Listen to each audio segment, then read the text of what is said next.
Hare Krishna, dear devotees. Please accept my humble obeisances, Jai Shri Prabhupada. Today we are going to recite chapter 5, Karma Yoga, Action in Krishna Consciousness. Arjuna said, O Krishna, first of all you ask me to renounce work and then again you recommend work with devotion. Now will you kindly tell me definitely which of the two is more beneficial? The personality of Godhead replied, the renunciation of work and work in devotion are both good for liberation, but of the two, work in devotion service is better than renunciation of work. One who neither hates nor desires the fruits of his activities is known to be always renounced. Such a person, free from all dualities, easily overcomes material bondage and is completely liberated, O mighty and Arjuna. Only the ignorant speak of devotion service, karma yoga, as being different from the analytical study of the material world Sankhya. Those who are actually learned say that he who applies himself well to one of these paths achieves the results of both.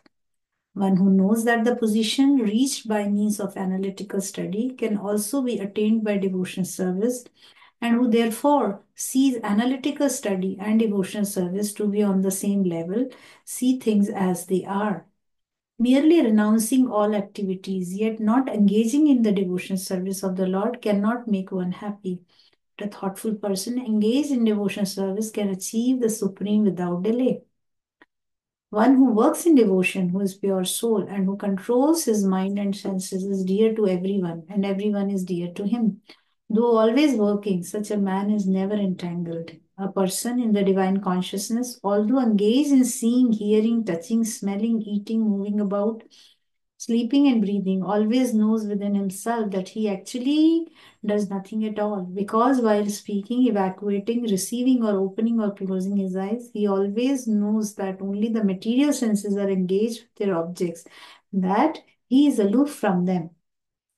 One who performs his duty without attachment, surrendering the results onto the Supreme Lord, is unaffected by sinful action, as a lotus leaf is untouched by water. The yogis, abandoning attachment, act with body, mind, intelligence, and even with the senses only for the purpose of purification. The steadily devoted soul attains unadulterated peace because he offers the result of all activities to me. Whereas a person who is not in union with the divine, who is greedy for the fruits of his labor, become entangled. When the embodied living being controls his nature and mentally renounces all actions, he resides happily in the city of nine gates, the material body, neither working nor causing work to be done. The embodied spirit, master of the city of his body, does not create activities, nor does he induce people to act, nor does he create the fruits of his action. All this is enacted by the modes of material nature. Nor does the Supreme Lord assume anyone sinful or pious activities. Embodied beings, however, are bewildered because of ignorance which covers their real knowledge. When, however, one is enlightened with the knowledge by which nescience is destroyed, then his knowledge reveals everything as the sun lights up everything in the daytime. When one's intelligence, mind, faith, and refuge are all fixed in the Supreme, then one becomes fully cleansed of misgivings through complete knowledge and thus proceeds straight on the path of liberation. The humble sages, by virtue of true knowledge, see with equal vision a learned and gentle Brahmana, a cow and elephant, a dog and a dog eater, outcast. Those whose minds are established in sameness and equanimity have already conquered the conditions of birth and death.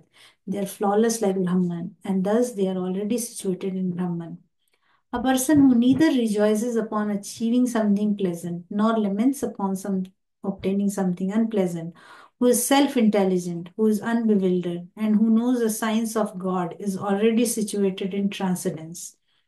Such a liberated person is not attracted to material sense pleasure, but is always in trance, enjoying the pleasure within. In this way, the self realized person enjoys unlimited happiness, for he concentrates on the Supreme. An intelligent person does not take part in the sources of misery, which are due to contact with the material senses.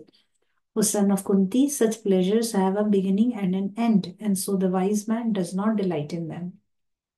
Before giving up this present body, if one is able to tolerate the urges of the material senses and check the force of desire and anger, he is well situated and is happy in this world. One whose happiness is within, who is active and rejoices within, and whose aim is inward, is actually the perfect mystic. He is liberated in the Supreme, and ultimately he attains the Supreme. Those who are beyond the dualities that arise from doubts, whose minds are engaged within, who are always busy working for the welfare of all living beings, and who are free from all sins, achieve liberation in the Supreme. Those who are free from anger and all material desires, who are self realized, self disciplined, and constantly endeavoring for perfection, are assured of liberation in the Supreme in the very near future. Shutting out all external sense objects, keeping the eyes and vision concentrated between the two eyebrows, suspending the inward and outward breaths within the nostrils, and thus controlling the mind, senses, and intelligence, the transcendentalist aiming at liberation becomes free from desire, fear, and anger. One who is always in this state is certainly liberated.